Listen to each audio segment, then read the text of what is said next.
This way of making fried noodles is simple, delicious, and so satisfying, perfect for a quick tasty meal.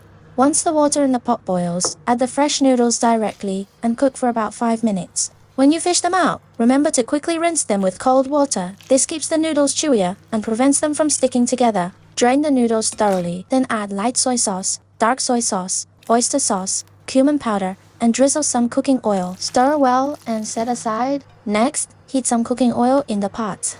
Pour in 3 eggs and quickly scramble them into small pieces. Then stir-fry chopped green onions and garlic until fragrant. Then add bean sprouts, onions, and bell peppers. Stir-fry rapidly over high heat for 2 minutes. Season with salt to add a basic flavor and stir well. Then add the pre-tossed noodles and stir-fry quickly over high heat until everything is well combined. Finally, sprinkle in some chopped chives, toss the mix, and your fragrant home-style quick fried noodles are ready.